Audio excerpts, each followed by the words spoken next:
Welcome everyone. आप देख रहे हो मन्नत ऑफिशियल यूट्यूब चैनल। एम्स के कॉमन रिक्रूटमेंट एग्जामिनेशन की प्रिपरेशन आपको करा रहे हैं। क्लास नंबर 3 है। अभी तक 2 क्लासें हमारी हो चुकी हैं इस सीरीज के अंदर। आप फर्स्ट टाइम अगर हमारी क्लास देख रहे हो तो पहले फर्स्ट एंड सेकंड क्लास जरूर देखना, जो हमने फंडामेंटल रूल से रिलेटेड आपको कराई है। कल की क्लास में आपको एक बात बताई थी कि केवल fundamental rule and supplementary rule के बेस पर हम क्लासें नहीं कर सकते, बिकॉज FRSR ही पेपर में नहीं आने वाले। CCS रूल्स का बहुत बड़ा सेक्शन है जो आपके पेपर में आता है। फिर जनरल एडमिनिस्ट्रेशन के आपको क्वेश्चंस कराने हैं। बेसिकली हम डोमेन स्पेसिफिक सिलेबस की बात कर रहे हैं। तो आज की क्लास में कुछ डिफरेंट होगा, थर्ड क्लास होगी हमारी। और ऐसा नहीं है FRSR की क्लास अभी नहीं होगी। सिलेबस देखोगे ना, सिलेबस बहुत वास्ट है। अगर सिलेबस को वास्ट तरीके से पढ़ोगे तो 1 महीने के अंदर नहीं कर पाओगे। हमारी मैक्सिमम अप्रोच होनी चाहिए कि 70+ हमें स्कोर करना है, अराउंड 80 की तरफ हमने जाना है। ये हमारा टारगेट रहेगा। क्लास को हम स्टार्ट करेंगे दोस्तों। क्लास नंबर 3 है आपकी एम्स कॉमन रिक्रूटमेंट एग्जामिनेशन की। ये आपको पता ही है, हेल्पफुल रहती है आपके कौन से एग्जामिनेशन के लिए। डेफिनेटली आपको पता होगा कौन से एग्जामिनेशन के लिए। ये आपका AAO, junior administrative assistant, junior administrative officer, executive assistant, office assistant, इस टाइप की पोस्टों के लिए आपके बड़े काम आने वाली क्लास होती है बच्चों ये। तो विदाउट एनी डिले आपकी क्लास को स्टार्ट करेंगे। CCS कंडक्ट रूल्स की आज हम बात करने वाले हैं। तो कंडक्ट रूल नाम से ही आपको पता लग जाता है आपने अपना व्यवहार कैसा रखना है। अगर आपने गवर्नमेंट सर्विसेज को ज्वाइन करना है तो जो यूनियन है, भारत सरकार है, उसके हिसाब से बच्चों हमको चलना पड़ेगा। उनके जो भी कंडक्ट के रूल्स हैं उन रूल्स को हमें फॉलो करना पड़ेगा। तो डोंट वरी, क्लास बड़ी अच्छे तरीके से आपको कराएंगे। बस कंडीशन एक यही रहेगी कि अटेंटेटिवली ध्यान आपका क्लास में रहना चाहिए। एक क्लास में मुझे नहीं लगता रिवीजन की आपको जरूरत पड़ेगी।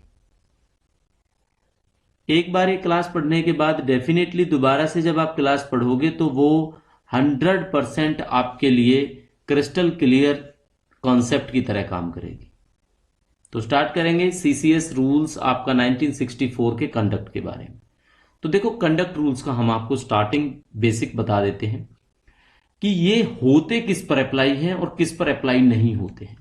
तो बच्चों, डेफिनेटली जो ये रूल हैं हर एक आदमी पर अप्लाई होते हैं जो भी सिविल सर्विस ज्वाइन करता है। अब यहां पे इस सिविल सर्विस का मतलब बच्चों आप ये मत समझना कि IAS IPS वाली सर्विस, ठीक है। सिविल सर्विस का मतलब होता है, देखो, एक डिफेंस सर्विस होती है, एक सिविल सर्विस होती है।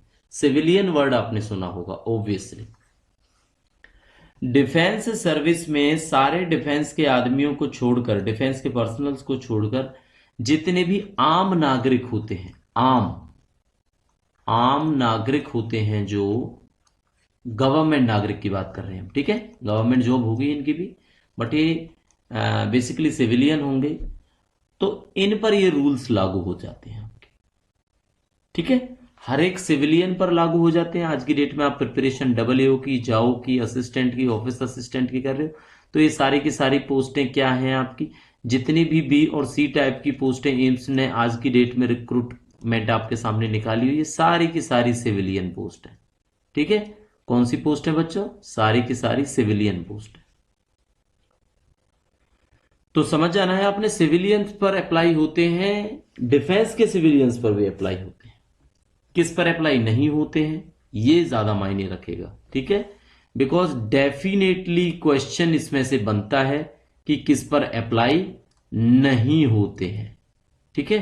अप्लाई नहीं होते हैं, ये क्वेश्चन जरूर आता है।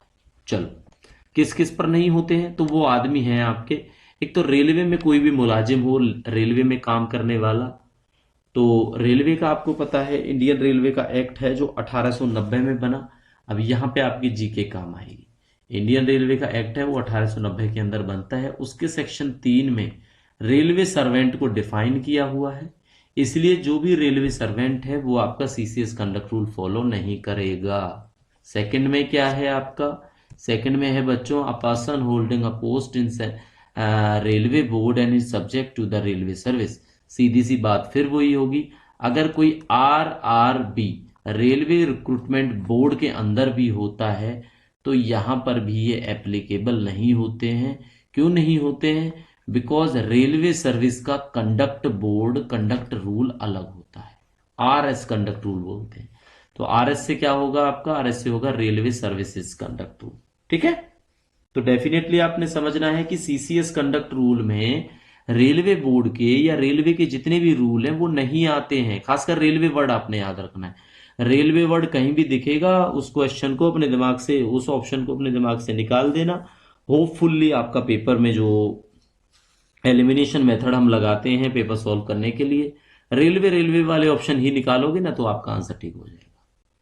ठीक है, तीसरा फिर वही बात कर रहे हैं हम, रेलवे के कोई फाइनेंशियल कमिश्नर्स हैं, रेलवे का कोई कंट्रोल बोर्ड के अंदर अगर आता है कोई एडमिनिस्ट्रेटिव ऑफिस तो भी वहां पे, मतलब डेफिनेटली आपने अपने दिमाग में रखना है कि अगर रेलवे की बात की जाए तो भूल जाओ सीसीएस कंडक्ट रूल को। ठीक है, क्योंकि उनके अपने कंडक्ट रूल चलाए जाते हैं रेलवे के अंदर। ठीक है बच्चों, ऑल इंडिया सर्विस का कोई मेंबर है तो ऑल इंडिया सर्विस समझो आप क्या है, ये बच्चों यही है आईएएस आईपीएस। ठीक है, तो इन पर ये लागू नहीं होते, इनके अलग से बनाए जाते हैं। अ होल्डर इन एनी पोस्ट है president head by special general और डायरेक्ट जनरल, ये है कि अगर राष्ट्रपति जी किसी पोस्ट के लिए कह देना कि भाई इस पर ये रूल लागू नहीं होते हैं तो नहीं होंगे। ठीक है, तो ये स्पेशल ऑर्डर है, एक एक्सेप्शन है। ये एक ऐसी लाइन है ई पॉइंट में कि किसी भी रूल में आप जोड़ोगे तो सारे के सारे रूल्स को सप्रेस अगर कोई करता है, दबाता है, कहीं भी चेंजेस कर सकता है तो वो केवल भारत के राष्ट्रपति जी कर सकते हैं। ठीक है, कौन कर सकता है, केवल भारत के राष्ट्रपति जी कर सकते हैं। चलो, डेफिनेटली आपको समझ में आया होगा कि कहां पर आपके जो है कंडक्ट रूल्स काम आते हैं और कहां पर आपके काम नहीं आते हैं। तो बच्चों, जो रेलवे का सर्वेंट होता है उसके नहीं काम आते हैं, रेलवे का जो बोर्ड में जॉब करता है उसके काम नहीं आते हैं, administrative control of the railway board कोई काम करता है या फाइनेंशियल कमिश्नर ऑफ रेलवे है तो वहां पे काम नहीं आते हैं, ऑल इंडिया सर्विस के अंदर काम नहीं आते हैं। और अगर राष्ट्रपति जी कुछ ऐसा बना दें कि भाई ये पोस्ट या ये पर्सन काम में नहीं आएंगे, इस सीसीएस कंडक्ट रूल के अंडर नहीं आएंगे, तो डेफिनेटली वो होगा। ठीक है, तो 4 पॉइंटों में आपको समझाया। अच्छा, होने वाले कौन से थे जिन पे एप्लीकेबल होता है, तो वो हमने आपको बताई थी। एप्लीकेबल वाले कौन से हैं बच्चों, केवल सिविलियन, चाहे वो डिफेंस का हो चाहे वो नॉर्मली किसी पोस्ट का हो। ठीक है, चलो, ये टेबल आपने बहुत अच्छे से समझनी है। मेरा मानना ये है, पढ़ने को देखो बहुत सारी चीजें आपके काम आएंगी पढ़ने के लिए, बट अगर आपने ये रूल नंबर, इनमें से मैं लास्ट में आपको बताऊंगा कौन सा रूल नंबर आपको इंपॉर्टेंट ज्यादा रहेगा। ठीक है, अगर आपने रूल नंबर के साथ में टाइटल को याद रख लिया ना, आपके डेफिनेटली काम आए। ठीक है, ये देखो, पहले में हमेशा टाइटल होता है, दूसरे में डेफिनेशंस होती है, तीसरे में जनरल होता है, और ये जो तीनों के तीनों है ना मेरे बच्चों, ये तीनों के तीनों, ये आज तक पेपर में ऐसे नहीं पूछे। ठीक है, पूछे जाने वाला कौन सा है, 3A है, हमेशा पूछा जाता है, promptness and courtesy. Promptness and courtesy क्या होता है, बड़े विनम्रता पूर्वक आपने किसी से बात करनी है अगर आप सर्विसेज में हो। ठीक है, 3B बड़ा पूछा जाता है, observance of governments policies, Bharat सरकार की जितनी भी पॉलिसी हैं आपको ऑब्जर्व करना है, देखना है, समझना है। ठीक है, आप उनको नेग्लिजेंट नहीं कर सकते। ठीक है, कि देख के अनदेखा नहीं कर सकते। 3C में बच्चों आता है prohibition of sexual harassment of working women. ये जो तीनों के तीनों है ना, ये महा इंपोर्टेंट है, आप याद रख लेना ये बात। ठीक है, क्यों है, क्योंकि पेपर में एक नहीं, दो नहीं, तीन नहीं, कितनी बार ये पूछे गए। इसके बाद में बच्चों आपका जो आ जाता है जिसकी हम बात करेंगे वो रूल नंबर 4 है।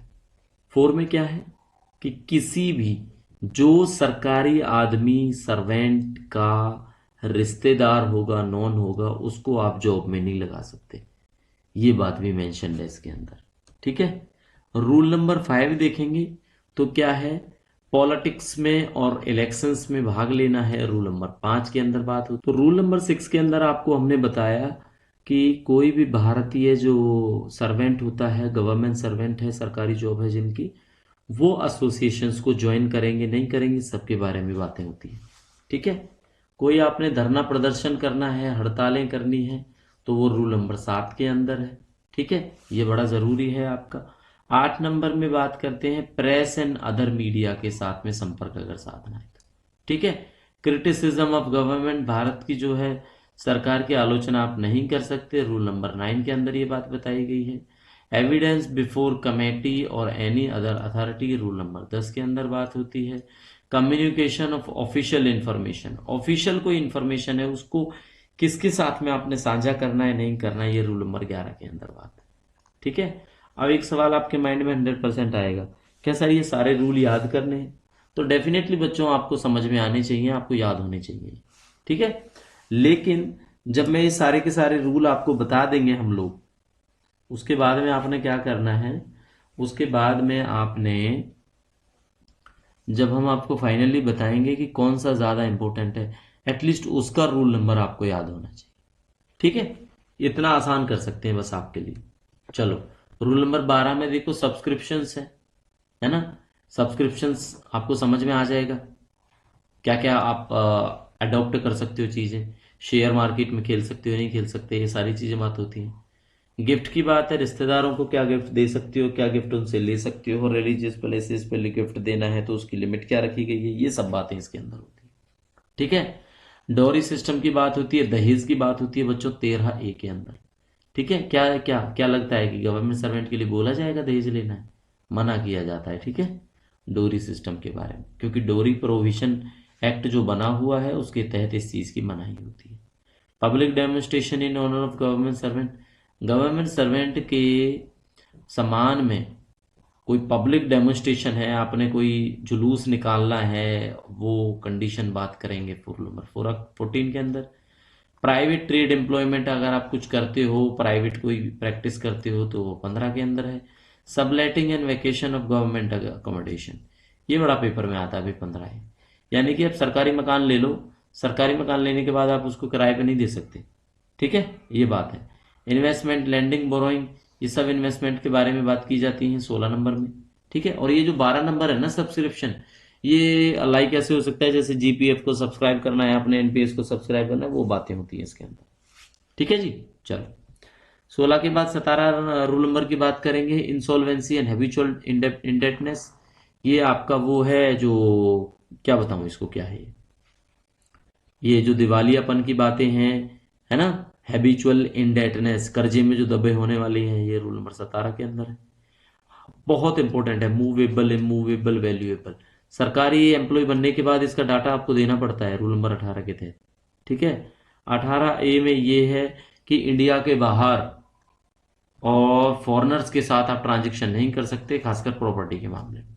18A है, ये हमें याद हो ही जाएगा जब 18 का पता होगा। मूवेबल इमूवेबल प्रॉपर्टी है तो 18A डेफिनेटली प्रॉपर्टी से रिलेटेड हो। ओके बच्चों, रूल नंबर 19 क्या बोलता है आपके लिए, vindication of act and character of government servant.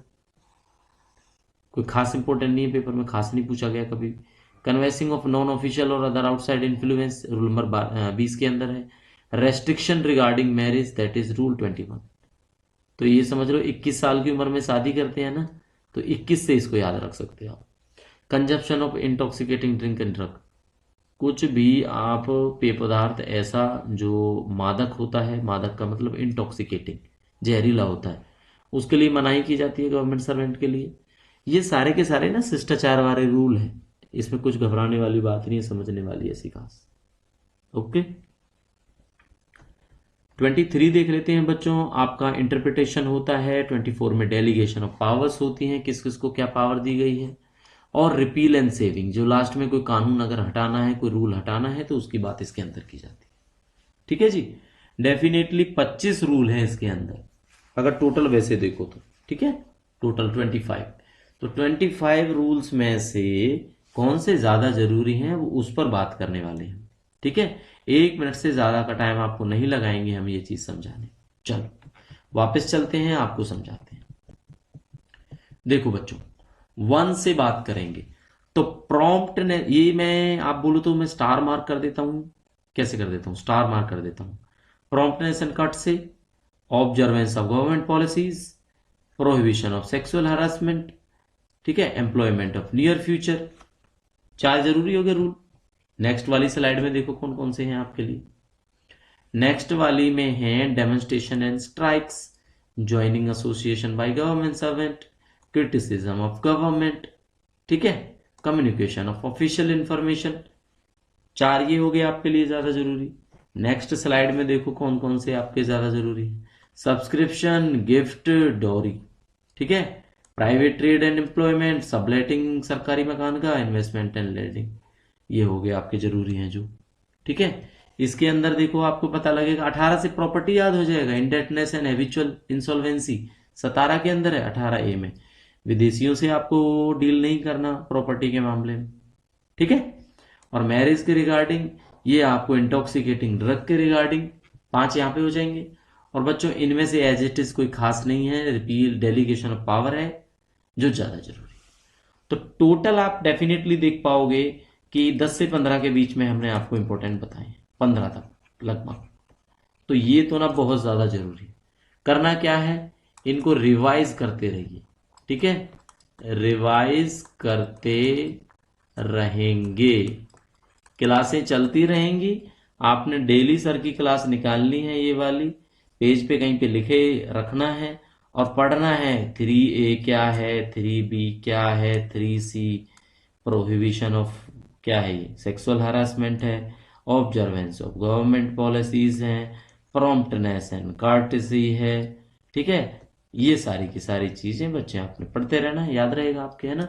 18 में मूवेबल इमूवेबल है, 18A में फॉरेनर से डील नहीं करना प्रॉपर्टी के मामले में, इस तरह से, ठीक है। ये टेबल पूरे के पूरे सीसीएस कंडक्ट रूल 1964 की आत्मा है, ठीक है, क्या है, आत्मा है। अब सीसीएस कंडक्ट रूल 1964 की पीडीएफ हम आपके साथ शेयर कर देंगे अपने प्लस मेंबरशिप टेलीग्राम चैनल पर। उसके साथ में आपने आगे की क्लास को कंटिन्यू करना है, क्योंकि तभी आपके समझ में आ सकती है बच्चों ये बात, ठीक है। चलो डेफिनेटली उससे पहले एक आधा क्वेश्चन देख लेते हैं। ऐसे आपको पेपर में क्वेश्चन मिलेंगे कि सीसीएस कंडक्ट रूल कब आए, 61 में, 62 में, 63 में, 64 में। तो बच्चों 64 में आए थे, ठीक है, ये इसका यस आंसर हो जाएगा। चलो 1964 सेकंड देखते हैं। CCS conduct rule 1964 apply to, किस पे अप्लाई होता है, every person appointed to civil services, every civilian in defence service, definitely A and B. तो इसका आंसर बच्चों आपका ए एंड बी हो जाएगा, क्योंकि इन्हीं पर ये लागू होते हैं, ठीक है। तीसरा क्वेश्चन देख लो, सेक्सुअल हरासमेंट के बारे में। अच्छा, इस क्वेश्चन को हम डेफिनेटली थोड़ी देर बात करेंगे, बट फिर भी थोड़ा सा समझ लेते हैं, देख लेते हैं। फिजिकल कांटेक्ट, ये सारे ऑप्शन पढ़ के देखो एक बार।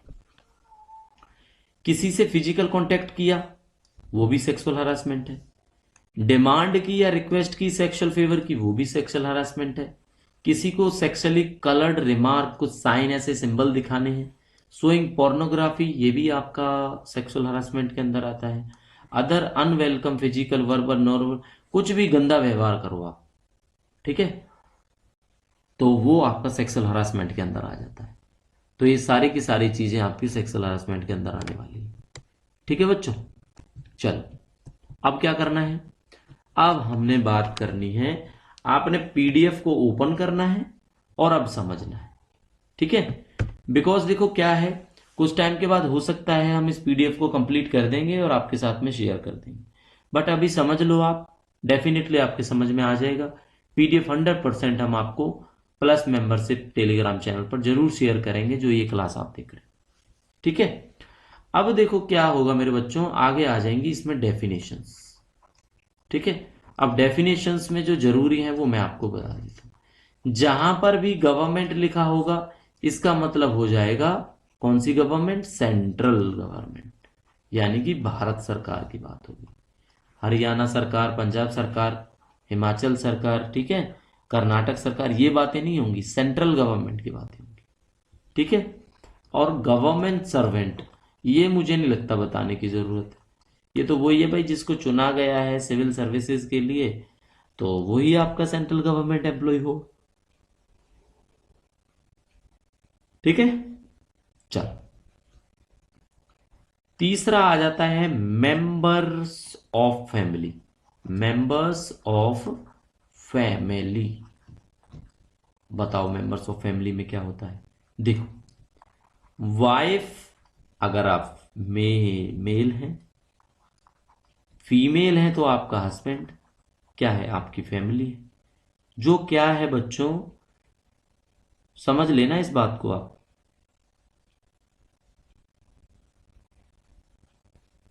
हस्बैंड वाइफ होने चाहिए, वो जुडिशली सेपरेटेड नहीं होने चाहिए, अलग वाले नहीं होने चाहिए। ठीक है, हस्बैंड वाइफ होने चाहिए तो वो मेंबर ऑफ द फैमिली है। और मेंबर ऑफ द फैमिली कौन होता है, कोई भी सन हो, डॉटर हो, स्टेप सन हो, स्टेप डॉटर हो। ठीक है, सौतेला बेटा सौतेली बेटी कोई भी है वो आपकी फैमिली है, जब तक कि, कब तक की,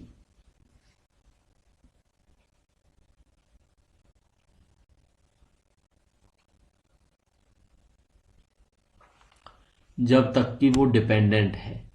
जब वो डिपेंडेंट नहीं रहेंगे तो वो आपका मेंबर्स ऑफ द फैमिली नहीं रहेंगे। ये बात आपने हमेशा याद रखनी। कभी भी बच्चों आप सीसीएस रूल्स को पढ़ोगे, ये बात आपको जरूर पता होनी चाहिए कि अगर आप पे डिपेंडेंट हैं तो ही आपकी फैमिली के मेंबर है, नहीं तो नहीं है। थर्ड में क्या हो सकता है, कोई भी जो आपके ब्लड से रिलेटेड हो, मैरिज से रिलेटेड हो। ठीक है, इन दो चीजों से ही जुड़ती हैं रिश्तेदारियां, या तो मैरिज से या कोई ब्लड का रिलेशन हो। ठीक है, और वो टोटली क्या है आपका, डिपेंडेंट है। अब ये डिपेंडेंट वाली लाइन ना आप याद ही रखना बस। डिपेंडेंट है तो है, डिपेंडेंट नहीं है तो फैमिली भी नहीं है। इसका मतलब कोई आप पे सोचो आश्रित है ही नहीं तो आप उसको कैसे कहोगे वो मेरा डिपेंडेंट है, कैसे वो मेरा मेंबर ऑफ द फैमिली है। तो सरकार यही मानती है कि मेंबर ऑफ द फैमिली वही होगा जो Holi dependent on government servant, जो पूरी तरह से सर्वेंट पे, जो भी सरकारी आदमी है उस पर डिपेंड करता है। ठीक है, तो मेंबर ऑफ द फैमिली समझ में आ गया। अब डेफिनेशन में बेसिकली इसमें इससे ज्यादा कुछ नहीं। ठीक है, और जो हमारा एक रूल नंबर 3 है, 3 में क्या था, जनरल कुछ बातें की गई थी।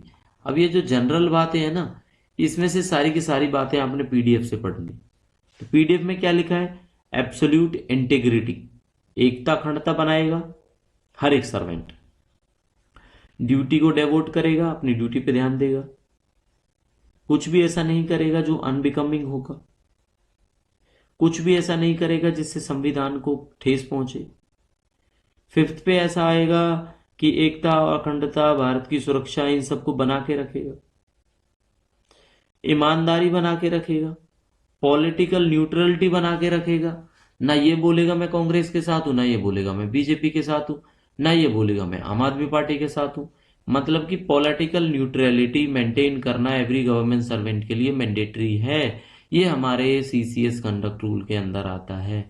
मैं बार बार बता चुका हूं, कंडक्ट का मतलब है व्यवहार। आपने व्यवहार कैसे रखना है, जैसे आप पहले होते थे सरकारी जॉब से पहले वैसे नहीं रहोगे, ऐसा बताया गया है इसके अंदर। ठीक है, कुछ चेंजेस हैं, कुछ चीजें हैं जो आपको समझनी होती हैं। Okay,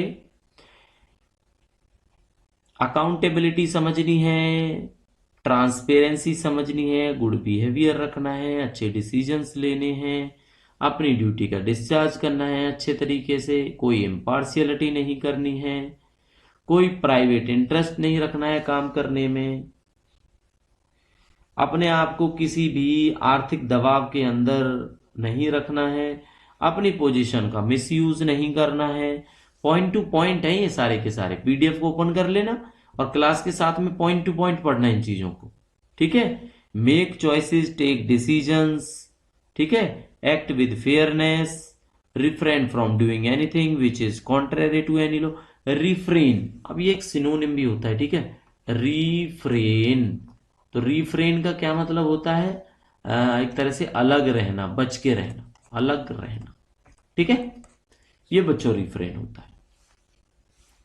maintain discipline in discharge of duty, maintain confidentiality in performance of official duty, perform and discharge his duty with highest degree of professionalism।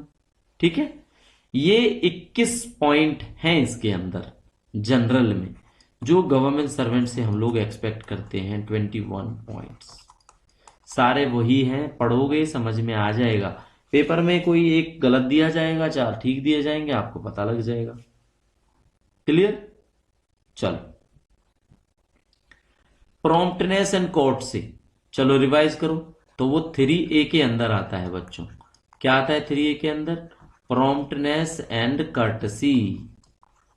Promptness and courtesy, इसमें क्या है? इसमें ये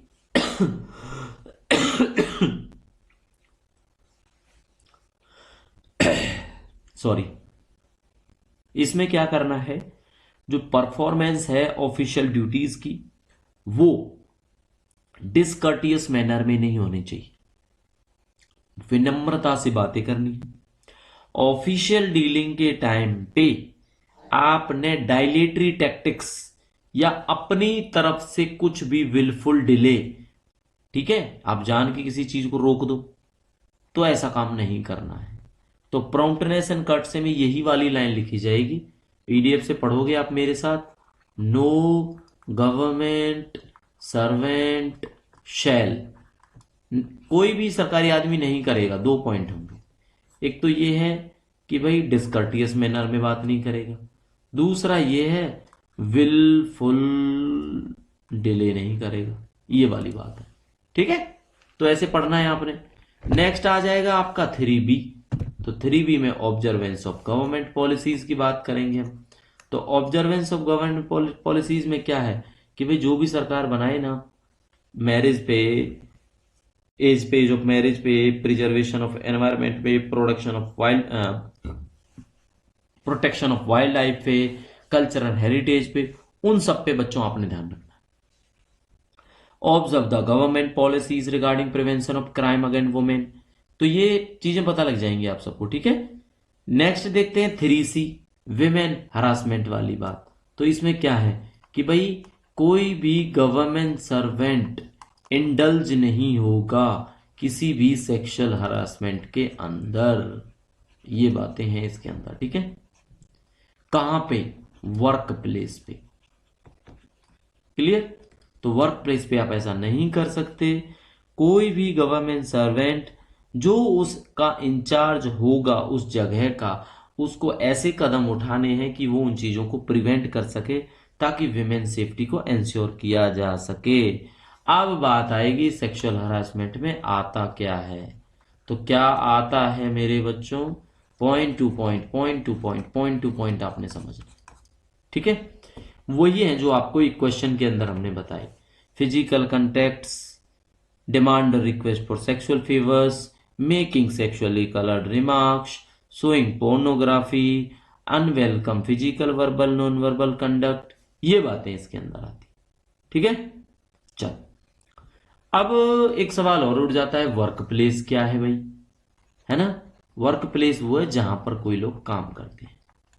ठीक है, ये कोई डिपार्टमेंट भी हो सकता है, ये कोई बच्चों मेरे ऑर्गेनाइजेशन भी हो सकता है, ये कोई इस्टेब्लिशमेंट भी हो सकती है, ये कोई एंटरप्राइज भी हो सकती है।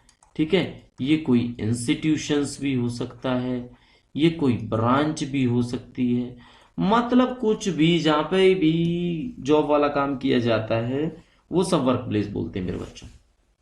ठीक है, hospital, nursing home etcetera, everything, stadium, institute, सब चीज इसके अंदर आती, और इवन रहने का घर भी इसके अंदर आता।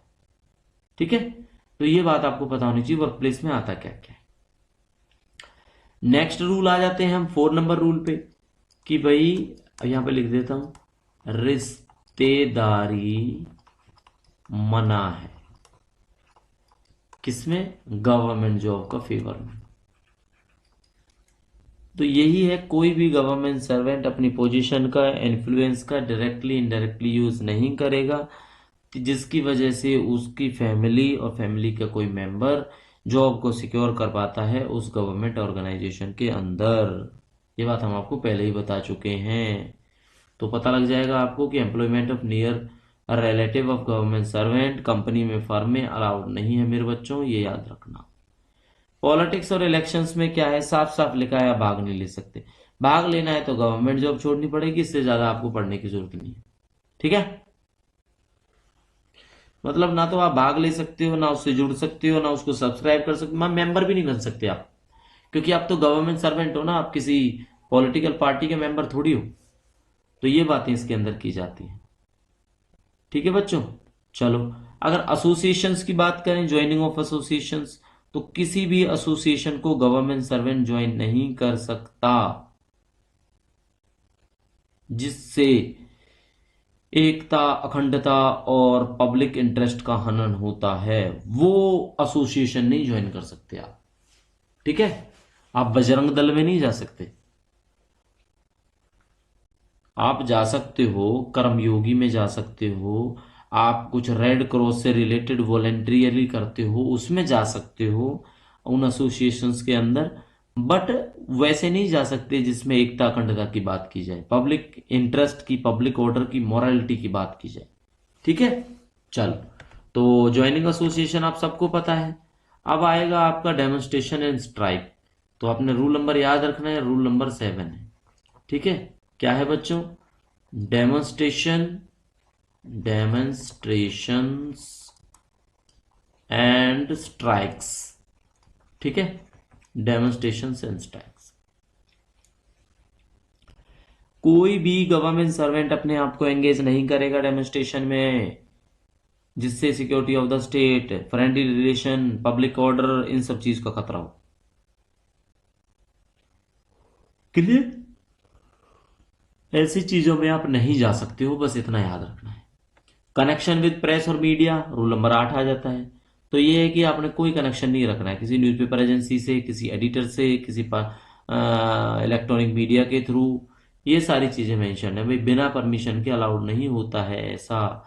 आप गवर्नमेंट सर्वेंट कोई आप मान लो एक बुक को पब्लिश करता है अगर, ठीक है, तो ये चीज उसको बतानी पड़ेगी कि ये मैं खुद नहीं कर रहा हूं भाई, एक्सप्रेस्ड बाय हिमसेल्फ, कि ये सब उसका है, not that for of government, government का नहीं है। ठीक है, ऐसी बातें क्या है, ऐसी बातें वो नहीं कर सकता है ना। चलो, एक है क्रिटिसिज्म ऑफ गवर्नमेंट, जो कि आपका है रूल नंबर 9। देखो बच्चों, बिना पीडीएफ के ना समझ नहीं आएगी आपको ये बातें जो मैं समझा रहा हूं, तो पीडीएफ को निकाल के रखो आप। डेस्कटॉप होगा, लैपटॉप होगा, कुछ होगा आपके पास, उसमें निकाल के रखो, या कोई सेकंड फोन होगा आपके पास, वो निकाल के रखो। नहीं तो आपके पास इनके प्रिंट आउट भी हो सकते हैं 1964 के सीसीएस कंडक्ट रूल के, तो बैठ के पढ़ना है आपने। ठीक है, तो कोई भी गवर्नमेंट सर्वेंट किसी रेडियो टेलीकास्ट में, किसी इलेक्ट्रॉनिक मीडिया के टेलीकास्ट में एनोनिमसली, स्यूडोनिमसली, किसी भी तरीके से भी, जाने अनजाने में ना, कैसे भी गलती से भी नहीं कह सकता कि ये सरकार खराब है, क्योंकि अगर सरकार ही खराब है तो आप का जो दायित्व बनता है वो तो समझ नहीं आई, क्योंकि आप तो सरकारी एम्प्लॉय हो, आप किसी पर्सन के थोड़ी एम्प्लॉय हो। ये सारी चीजें मेंशन होती हैं इसके अंदर। रूल नंबर 10 में एविडेंस की बात की जाती है, रूल नंबर 10 के अंदर एविडेंस बिफोर कमेटी और एनी एज सच इंपोर्टेंट है नहीं कुछ। अगर देखो कुछ हमारा छूटेगा ना तो डोंट वरी, एमसीक्यू सेक्शन में ना एक एक चीज आएगी आपके सामने। अभी हम बेसिकली वही चीजों की बात करेंगे जो चीजें हमें बिल्कुल समझ, मतलब बहुत ज्यादा इंपॉर्टेंट है हमारे लिए, छोड़ेंगे कुछ ही। सब्सक्रिप्शन का अगर आपसे पूछा जाता है तो सब्सक्रिप्शन का ये पूछा जाता है कि बिना सैंक्शन के ना आप किसी भी अथॉरिटी की, कोई कैश में कलेक्शन हुई, आप कुछ भी हुई, या कोई फंड हुआ, उसको सब्सक्राइब नहीं कर सकते, ले नहीं सकते भाई, बिना अप्रूवल के, बिना परमिशन के। तो ये रूल नंबर 12 के अंदर बात आपसे बताई जाती है। क्लियर बच्चों, चलो गिफ्ट की बातें की जाती हैं। तो देख, गिफ्ट का तो पेपर में शायद आपको, चलो थोड़ा सा समझा देते हैं गिफ्ट के बारे में। गिफ्ट का मतलब बच्चों क्या होता है, कुछ भी हो सकता है। गिफ्ट का मतलब ये मत समझना गिफ्ट ही होगा। गिफ्ट का मतलब आपका, देखो आपको कोई यही गिफ्ट दे दे कि भाई हम आपको फ्री ट्रांसपोर्ट देते हैं, आप दिल्ली से गोवा जाओ फ्रीली, बोर्डिंग दे देते हैं आपको फ्रीली, लॉजिंग दे देते हैं, आप जाओ उसमें बैठ के, या कोई भी सर्विस, ठीक है। ये सारी की सारी चीजें गिफ्ट होती। अब ये भी मत सोच लेना फ्री ट्रांसपोर्ट में कोई दूसरा आदमी आपको अगर लिफ्ट भी दे देता है तो वो भी आपका गिफ्ट हुआ, नहीं, ठीक है। ये चीज साफ साफ लिखी हुई है। कोई कैजुअली आपको मील खिला दे खाना, कोई लिफ्ट आपको अगर देता है, कोई सोशली हॉस्पिटैलिटी चाय पानी आपको पिला देता है, तो वो गिफ्ट नहीं होते मेरे बच्चों, याद रखना, नॉट गिफ्ट कंसीडर किए जाते ये सारी चीजें, ठीक है। कौन कौन सी बातें अभी बताई हमने आपको जो गिफ्ट कंसीडर नहीं की जाती, वो हैं बच्चों आपके लिए अभी बताई थी हमने। कौन कौन सी? कैजुअल मील, कैजुअल मील है कोई सादा खाना आपको खिला दे, वो होता है कैजुअल मील। सोशल हॉस्पिटैलिटी कुछ भी, कोई लिफ्ट दे दे आपको, ये तीनों पॉइंट है, ये आपका गिफ्ट नहीं होते, इतना पढ़ना है। ओके चल, बाकी देखो एवरीथिंग मेंशन है किसी वेडिंग पे, एनिवर्सरी पे, रिलीजियस फंक्शंस पे। अब यहां पे लिमिट्स सेट की जाती है। क्या लिमिट सेट की जाती है कि A class employee, B class employee और सी क्लास एम्प्लॉय, ये है ना जो मेरे बच्चों, ये 25,000 से ज्यादा क्या नहीं कर सकते, गिफ्ट नहीं ले सकते जिसका कॉस्ट 25,000 से ज्यादा। बी ग्रुप के एम्प्लॉय हैं जो 15,000 से ज्यादा नहीं ले सकते, 15,000 से ज्यादा नहीं नहीं, ठीक है। और सी वाले जो बच्चे हैं वो 7,000 से ज्यादा नहीं ले सकते, है ना। बच्चे का मतलब यहाँ पे गवर्नमेंट सर्वेंट से ही। क्लियर हो गया?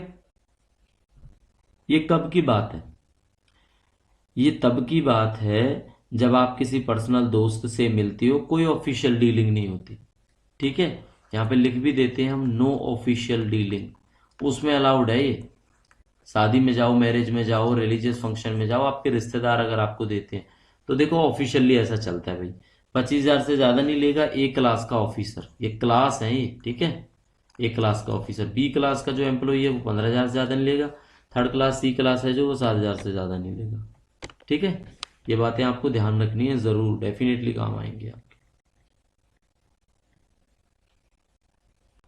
इसके अलावा कोई भी केस होता है, इसके अलावा कोई भी केस होता है तो जो ए और बी ग्रुप के जो एम्प्लॉय हैं, ए कह लो या बी कह लो, ये दोनों में से ये आपका 15,000 से, सॉरी 1,500 से ज्यादा का गिफ्ट नहीं ले सकते विदाउट सैंक्शन ऑफ गवर्नमेंट, तब तक आप ले ही नहीं सकते, ठीक है। और सी और डी ग्रुप का कोई है वो 500 से ज्यादा,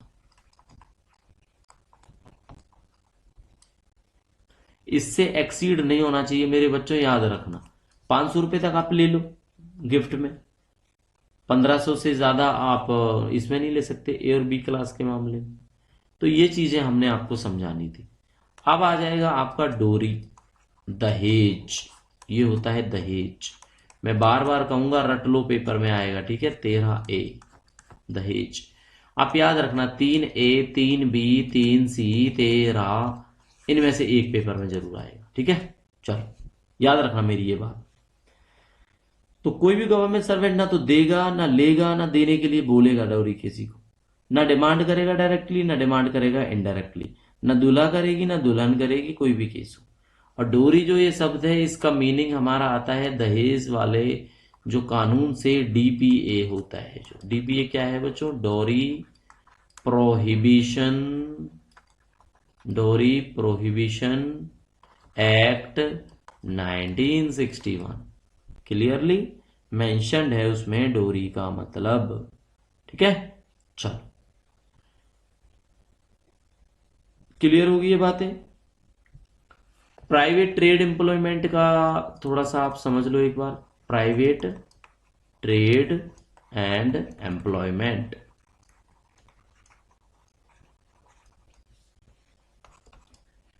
पॉइंट टू पॉइंट पढ़ना है, ए पॉइंट पढ़ो बच्चों।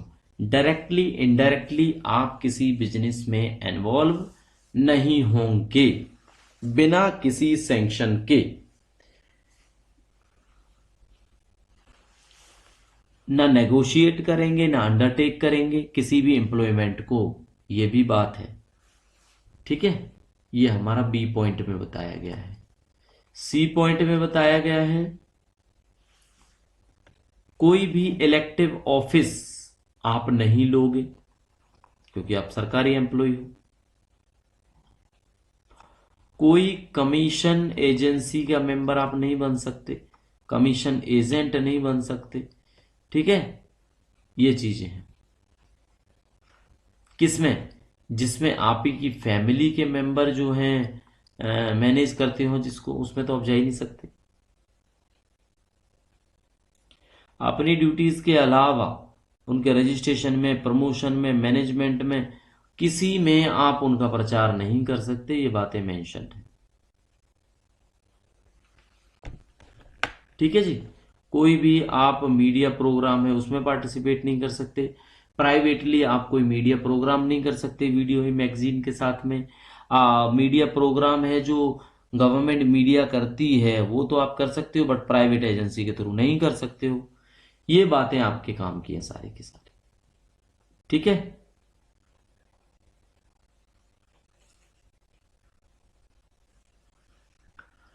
गवर्नमेंट की परमिशन के अलावा कुछ काम है, गवर्नमेंट की परमिशन के बिना अगर आप करना चाहो तो उसमें कुछ नहीं है। कौन कौन से हैं? कोई भी साक्षरता वाला काम, literary work, artistic work, scientific work. ठीक है, पार्टिसिपेट अगर करना है आपने, participate in sport activities, in sports as an amateur, as an amateur. Paper में आया ये लास्ट टाइम के डबल ए हो या असिस्टेंट में। ठीक है, एम्स का याद आ गया, पढ़ाया था जब बच्चों को ये। ठीक है, चलो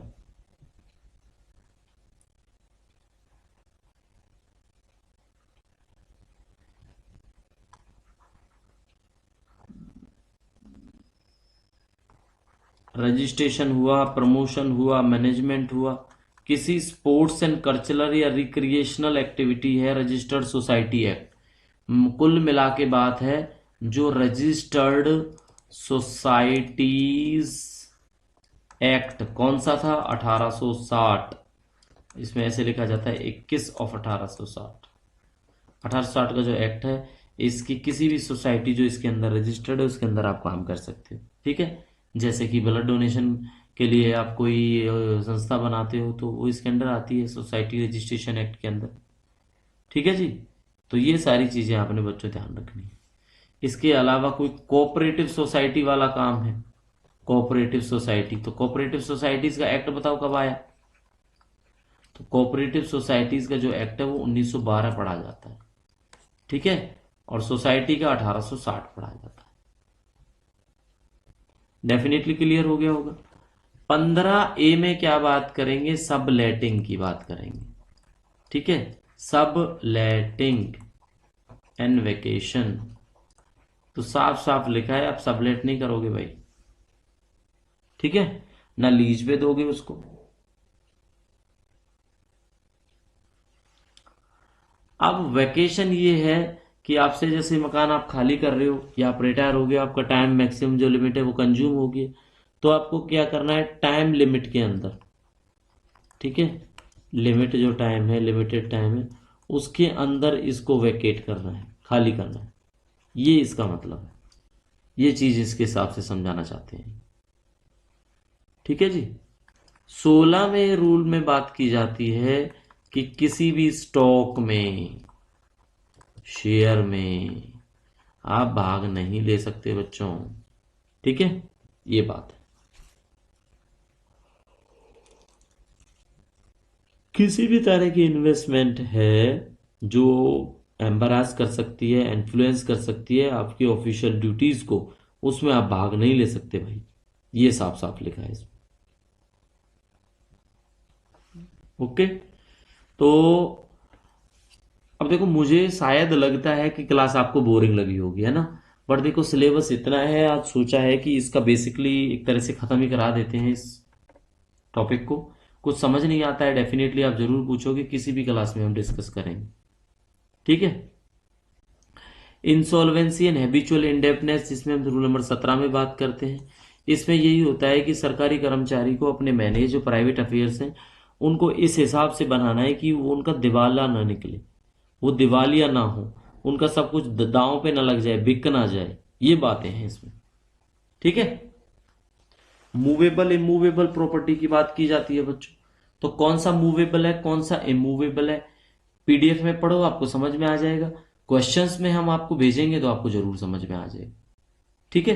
तो मूवेबल में कौन सी जो चीजें मूव हो सकती हैं, कैश है, ज्वेलरी है। इमूवेबल है जो मूव नहीं हो सकती, जैसे क्या है, आपकी प्रॉपर्टी है, आपकी जमीन है कोई, ये सारी की सारी चीजें आपकी इमूवेबल में आ जाती हैं। ठीक है। तो ऐसा इसके अंदर बात की गई है। ज्वेलरी, इंश्योरेंस पॉलिसी, ये सब क्या है, क्या है भाई, ये सब आपके इमूवेबल है। ठीक है, सॉरी मूवेबल है।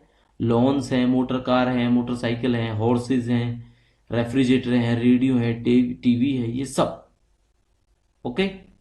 चलो, रेस्ट्रिक्शन की बात बताई गई है आपको कि भाई विदेशों के साथ में जो आप डील नहीं कर सकते बिना किसी प्रीवियस सैंक्शन के। इसमें एक लाइन ये बड़ी जोड़ी गई है, क्या लाइन जोड़ी गई है, विदाउट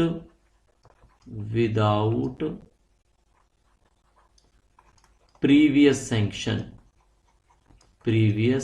सैंक्शन, इसके बिना बच्चों आप कोई काम नहीं कर सकते, ये बात मेंशन है। क्लियर।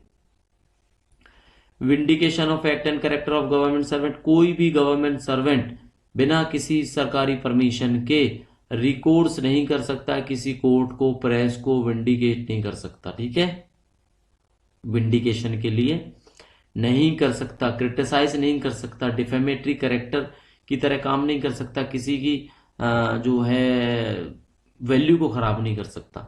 ये है गवर्नमेंट सर्वेंट की कंडीशंस। तो बहुत सारी कंडीशन होती हैं भाई, ये मत सोचना। रेस्ट्रिक्शन ऑफ मैरिज का साफ साफ लिखा है कि भाई एक लिविंग स्पाउस के अलावा दूसरे कोई स्पाउस नहीं होनी चाहिए, दूसरी कोई मैरिज नहीं होनी चाहिए। अगर दूसरी मैरिज कोई है तो वो विदाउट परमिशन नहीं होनी चाहिए। ये चीजें इसमें बताई गई हैं भाई। इंटॉक्सिकेटिंग ड्रिंक, कुछ ऐसा नहीं खाना है जिसकी वजह से आपकी तबीयत खराब हो, आपकी जो इंटीग्रिटी है या देश की सिक्योरिटी का जो मसला है वो उससे प्रभावित हो। तो ये चीजें हैं इसके अंदर। ठीक है। एक बड़ा पॉइंट अच्छा सा आता है जो पेपर में जरूर आपके काम आएगा, 22A का पूछा जाता है बच्चों। 22A होता है आपका prohibition of employment of children. ठीक है, of children below 14 year of age. ये बातें बताई गई हैं। 14 साल से कम के आदमी को आप जॉब नहीं करा सकते। ठीक है। डेलीगेशन ऑफ पावर में बताया गया है आपका जो गवर्नमेंट है वो कोई भी जनरल ऑर्डर निकाले या स्पेशल ऑर्डर निकाले, उनको पूरी की पूरी अथॉरिटी है कहीं भी रूल में चेंज करने की। ठीक है। रिपील एंड सेविंग में क्या है, कोई भी रूल जो फोर्सफुली या इमीडिएटली इन रूल्स के बाद में बना होगा उसको रिपील कर दिया जाएगा। मतलब मान लो ये जो रूल्स बने हैं इसके बाद में कोई कानून बन जाता है और तो ऑब्वियसली बात है इनको रिपील माना जाएगा अगर इन्हीं पे कानून बनेंगे तो। जैसे आप सोच के चलो 1964 के ये कानून है, कल को 1972 में ये कानून आ जाता है, सपोज करके 2025 में अगर ये कानून आ जाता है तो ये 26-64 वाले अपने आप रिपील हो जाएंगे, है ना, यानी कि नए वाले काम में आने लग जाएंगे। ये एक बेसिक सी बात है। ठीक है जी। तो टोटल का टोटल है ये कंडक्ट रूल का बच्चों, डेफिनेटली आपके काम आएगा आने वाले पेपर्स में। बिल्कुल बोरिंग मत समझना इसको, पीडीएफ आप चेक करना, क्लास के साथ में देखना। बाकी मजेदार तब लगेगा आपको जब हम एमसीक्यू सेशंस में आपको इसको करवाएंगे। एमसीक्यू क्वेश्चंस डेफिनेटली डिले हैं, हम 1-2 दिन कल से भेजना आपको स्टार्ट करेंगे। उसमें जो प्रैक्टिस सेशन होंगे आप उस सेशन को पढ़ोगे, डेफिनेटली आपके ये क्वेश्चंस जो ये पूरा का पूरा सीसीएस कंडक्ट टूल 1964 की पीडीएफ है आपके काम आएगी। ठीक है बच्चों। तो हमें सब्सक्राइब करना बिल्कुल ना भूलें अगर अभी तक आपने सब्सक्राइब नहीं किया है। ज्वाइन करना है अगर एम्स के AAO JAO assistant office assistant exam के लिए तो डेफिनेटली भूलना मत, टेलीग्राम पर जाओ, विजिट करो, तरीका देखो ज्वाइन कैसे करना है और हमारे साथ प्रिपरेशन करो। कमेंट जरूर करके जाना इस क्लास के बाद में अगर आपको क्लास अच्छी लगी हो तो बच्चों मिलेंगे नई क्लास में। और हाँ, इस क्लास के बाद जितना लिख के बताया वो डेफिनेटली आपको एक तरह से प्रिंटेड कहूँ या टेक्स्ट फॉर्म में आपको मिलेगा आपके plus member Telegram group channel पर। तो मिलेंगे नई क्लास के साथ, तब तक के लिए thank you and see you.